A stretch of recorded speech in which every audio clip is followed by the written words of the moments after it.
মামি, মামি।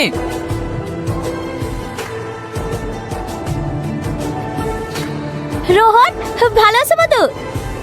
হ্যাঁ মামি, ভালো আছি। হ্যালো মামি। বাড়ির সবাই ভালো আছে তো? হ্যাঁ, সবাই ভালো আছে। মামা কোথায় গেছে? তুমি আসবে শুনে তোমার বাবা বাজারের দিকে গেছে। যাও মধু, ঘরে উঠে বসো। কি রে, তুই তো অনেক বড় হয়ে গেছিস। তুই আবার ছোট আছিস নাকি? ভালো আছি। হ্যাঁ, তুই? আরে আমি তো সবসময় ভালো থাকি রে। হ্যাঁ বলো। কোথায় আছো? একটু মামাদের বাড়ি এসছি, বিকালে চলে যাব। ঠিক আছে। গার্লফ্রেন্ড নাকি? আরে না না, সামাদ ভাই বউ ফোন করেছিল। অনেকদিন পর বাড়ি থেকে বাড়ি এসছি তো, তাই কোথায় আছে জিজ্ঞেস করলো। তুই ঘরে গিয়ে বস গা, আমি তোর লেগে চা করে নিয়ে আসছি। আরে ওসব কিছু করতে হবে না। বকিস না তো, চা ঘরে গিয়ে বস গা। তুই ডিম খেতে ভালোবাসিস, তাই তোর জন্য 4টে ডিম নিয়ে আসলাম। আমি ডিম খেতে ভালোবাসি, তোকে কে বললো? তুই ডিম খেতে ভালোবাসিস, হ্যাঁ আমি জানবো না?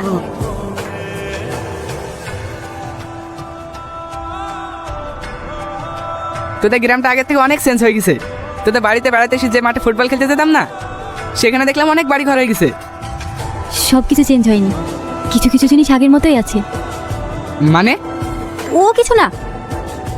রোহন, এখন কত থাকছো তো? না মামি, বিকালে চলে যাব।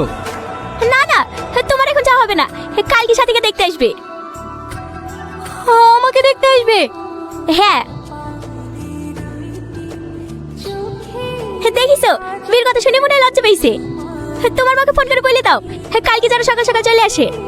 ঠিক আছে মামি। কি রে, একা একা বসে কি করছিস?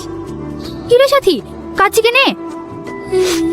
ও কিছু না, এমনি। কি হয়েছে আমাকে বল, কেউ কিছু বলেছে তোকে? না ভাবি। তাহলে তুই কাঁদছি কেনে?